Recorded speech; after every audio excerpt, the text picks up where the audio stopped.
بسم اللہ الرحمن الرحیم۔ السلام علیکم ناظرین، آج کل کے دور میں اہل خانہ کے لیے اخراجات اور ضروریات زندگی کی فراہمی کے حوالے سے ایک طویل تر بحث چھڑی ہوئی ہے، مگر اس حوالے سے سیرت محمدیہ صلی اللہ علیہ وآلہ وسلم کی طرف نگاہ کرنا کوئی بھی ضروری خیال نہیں کر رہا۔ آج کی اس ویڈیو میں ہم اسی حوالے سے بات کریں گے۔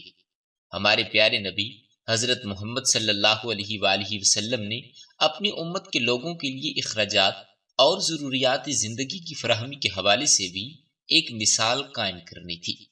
مگر یہاں پر غور طلب بات یہ ہے کہ محمد مصطفیٰ صلی اللہ علیہ وآلہ وسلم اور ان کی اہل بیت کے اخراجات کس طرح سے پورے ہو رہے تھے اور ان کی بنیادی ضروریات کی فراہمی کو کون یقینی بنا رہا تھا۔ اس بات کو اگر ہم آسان لفظوں میں اپنے ناظرین کے سامنے رکھیں تو یہ کہنے کی کوشش کی جا رہی ہے کہ سرور کائنات صلی اللہ علیہ وآلہ وسلم کا معاشی ذریعہ آمدن کیا تھا۔ تاریخ دانوں اور سیرت نگاروں نے اگرچہ اس حوالے سے کوئی مستقل بات نہیں کی، تاہم پھر بھی حدیث کی بہت سی کتابوں میں مختلف مقامات پر اس سوال کا جواب مل ہی جاتا ہے، اور وہ جواب یہ ہے کہ آقا صلاۃ وسلام صلی اللہ علیہ وآلہ وسلم نے جب جوانی کی دہلیز پر قدم رکھا تو اپنے ذریعہ معاش کے لیے اہل مکہ اور اپنے بزرگوں کے پیشہ یعنی تجارت کو ہی چنا۔ حضور اکرم صلی اللہ علیہ وآلہ وسلم کے چچا ابو طالب بھی تجارت کی غرض سے سفر فرمایا کرتے تھے، لہٰذا حضور اکرم صلی اللہ علیہ وآلہ وسلم نے بھی اپنے چچا جان کے ہمراہ ملک شام کا تجارتی سفر کیا۔ اس کے بعد آپ صلی اللہ علیہ وآلہ وسلم نے خاتون اول ام المومنین حضرت خدیجۃ الکبریٰ رضی اللہ تعالیٰ عنہ کا تجارتی مال بھی دوسرے ملک میں لے جا کر فروخت کیا۔ اپنی دیانتداری اور ذہانت کی بدولت دیگر تاجروں کی نسبت زیادہ منافع حاصل کیا۔ 25 برس کی عمر میں حضور صلی اللہ علیہ وآلہ وسلم رفیق تجارت سے حضرت خدیجۃ الکبریٰ رضی اللہ تعالیٰ عنہ کے رفیق حیات بن گئے۔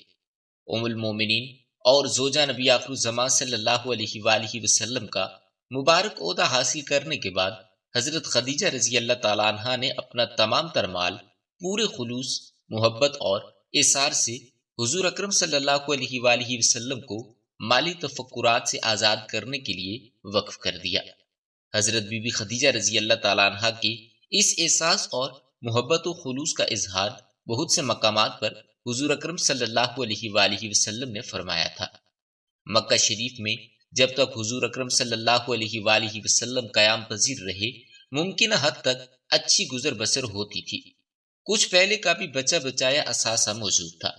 مگر مکہ سے مدینے کی جانب ہجرت فرمانے کے بعد تقریباً سبھی کچھ پیچھے رہ گیا، اور مدینہ منورہ پہنچ کر تو جیسے حضور اکرم صلی اللہ علیہ وآلہ وسلم بما اپنے اہل و عیال بالکل بے سر و سامان رہ گئے۔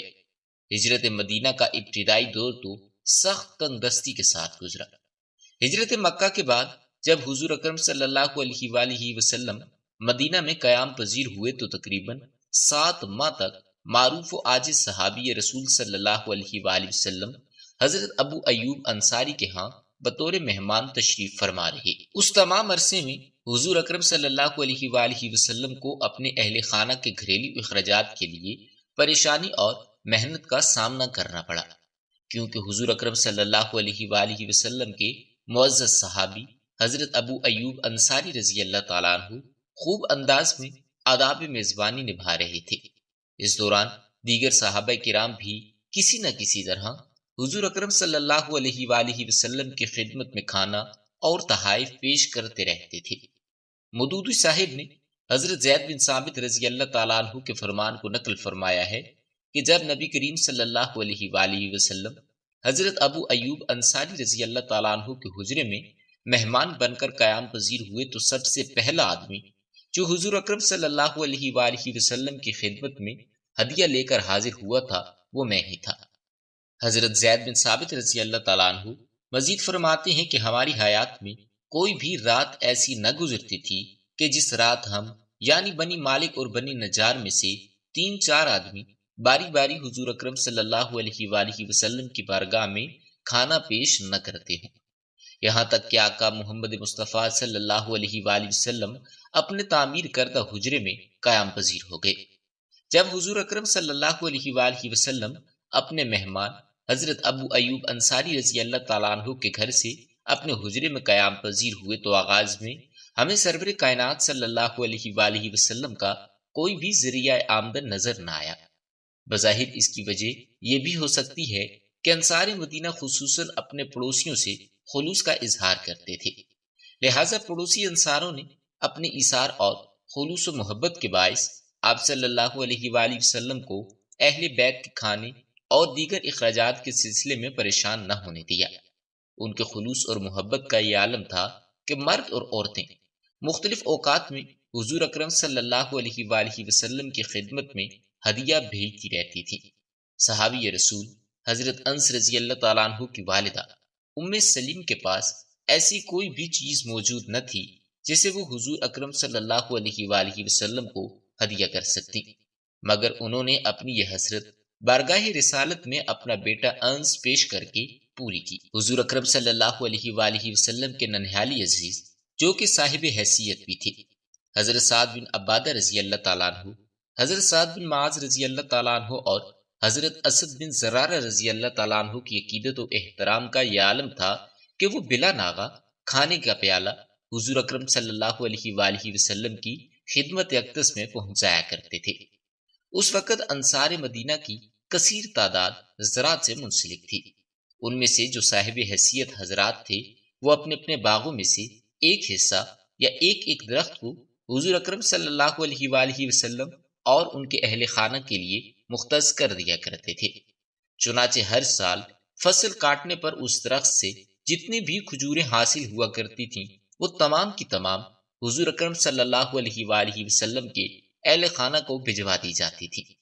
مگر محنت کر کے اپنے ہاتھ سے کھانے والے نبی کریم صلی اللہ علیہ وآلہ وسلم جو دوسروں کو بھی محنت کا درس دیا کرتے تھے، کس طرح سے ممکن تھا کہ خود ہاتھ پر ہاتھ رکھ کر بیٹھ جاتے؟ حضور صلی اللہ علیہ وآلہ وسلم ہدیے اور تحائف تو اس لیے قبول فرمایا کرتے تھے کہ بارگاہ اقدس میں موجود دیگر حضرات کی ضروریات کو پورا کیا جا سکے، وگرنہ اپنی اور اپنے اہل و عیال کی ضروریات کو پورا کرنے کے لیے حضور اکرم صلی اللہ علیہ وآلہ وسلم نے دودھ دینے والی کچھ بکریاں اور اونٹنیاں خرید کر رکھ لی تھیں۔ اس کے علاوہ کچھ بکریاں اور بھیڑیں حضور اکرم صلی اللہ علیہ وآلہ وسلم کو بطور ہدیہ بھی پیش کی گئی تھی۔